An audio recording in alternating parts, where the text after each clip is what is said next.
ఒక అందమైన పచ్చని లోయలో ధీర అనే బాలుడు ఉండేవాడు. ఆ లోయ పక్కనే ఆకాశాన్ని అంటేలా ఒక పెద్ద పర్వతం ఉండేది. దాని పేరు నీలి శిఖరం. ఆ శిఖరం పైకి ఎక్కి లోకాన్ని చూడాలని ధీరాకు ఎంతో కోరికగా ఉండేది. కానీ ఆ పర్వతం చాలా ఎత్తుగా ప్రమాదకరంగా ఉంటుందని ఊరివారు అతడిని భయపెట్టేవారు. ఒకరోజు ధీర ఊరిలో అందరికంటే అనుభవజ్ఞుడైన సోము తాత దగ్గరకు వెళ్ళాడు. సోము తాత ఒకప్పుడు గొప్ప పర్వతారోహకుడు. తాత, నేను ఆ శిఖరాన్ని ఎక్కగలనా అని ధీర అడిగాడు. సోము తాత నవ్వి, ధైర్యముంటే ఏదైనా సాధ్యమే బాబు, కానీ దారిలో ఎన్నో ఆటంకాలు ఎదురవుతాయి అని చెప్పాడు. సోము తాత తన దగ్గర ఉన్న ఒక పాత కర్రను ధీరాకు బహుమతిగా ఇచ్చాడు.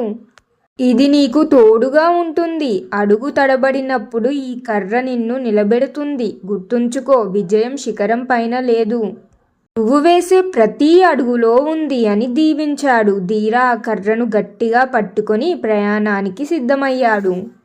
మరుసటి రోజు ఉదయాన్నే ధీర తన ప్రయాణాన్ని మొదలుపెట్టాడు. సూర్యకిరణాలు పర్వత శిఖరాన్ని తాకుతున్న వేళ అతడు మెల్లగా అడుగులు వేస్తూ కొండపైకి వెళ్ళసాగాడు. మొదట్లో దారి చాలా సాఫీగా పూల మొక్కలతో అందంగా ఉంది. ధీర ఎంతో ఉత్సాహంగా పాడుకుంటూ ముందుకు సాగాడు.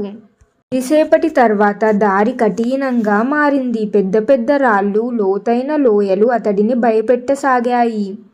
ఒక చోట ఒక నిటారైన రాతి గోడ ఎదురయ్యింది. దాన్ని ఎక్కడం చాలా కష్టమని ధీరాకు అర్థమయ్యింది. అతడు ఒక నిమిషం ఆగి పైకి చూశాడు. భయం వేసింది, కానీ సోము తాత మాటలు గుర్తుకొచ్చాయి. ధీర మెల్లగా రాతిని పట్టుకొని పైకి పాకడం మొదలుపెట్టాడు. మధ్యలో ఒక చోట కాలు జారింది.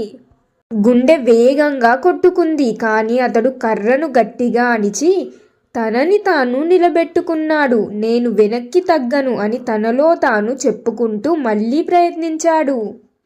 చివరకు ఆ రాతి గోడను అధిగమించాడు. పర్వతం పైకి వెళ్లే కొద్దీ చలి పెరిగింది.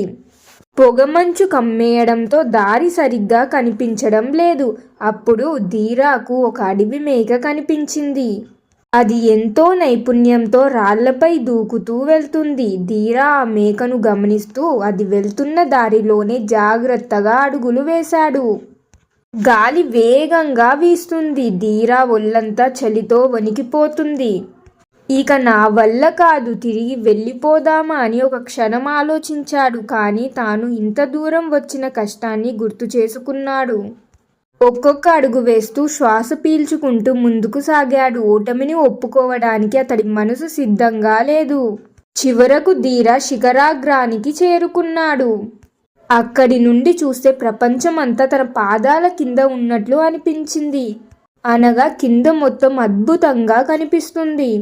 ఉదయిస్తున్న సూర్యుడు బంగారు రంగులో మెరిసిపోతున్నాడు. ఆ దృశ్యం చూసి ధీర కళ్ళు ఆనందంతో నిండాయి.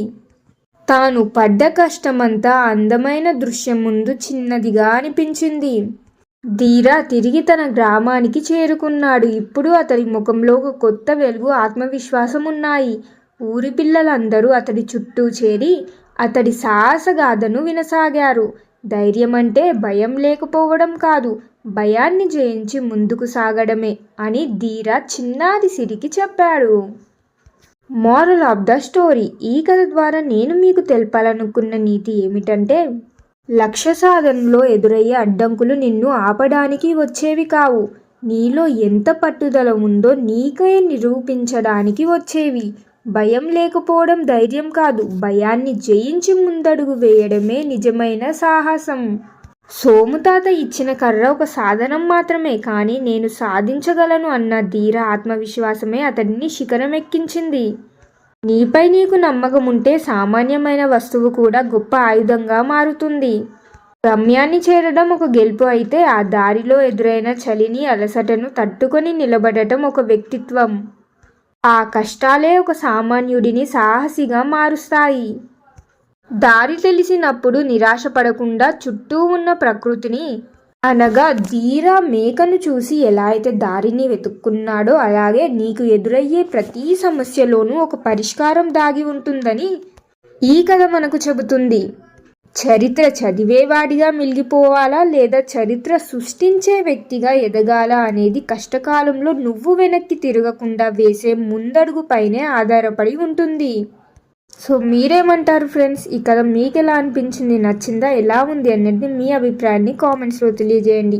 కథ నచ్చితే లైక్ చేయండి, మీ ఫ్యామిలీ అండ్ ఫ్రెండ్స్ తోటి కూడా షేర్ చేయండి.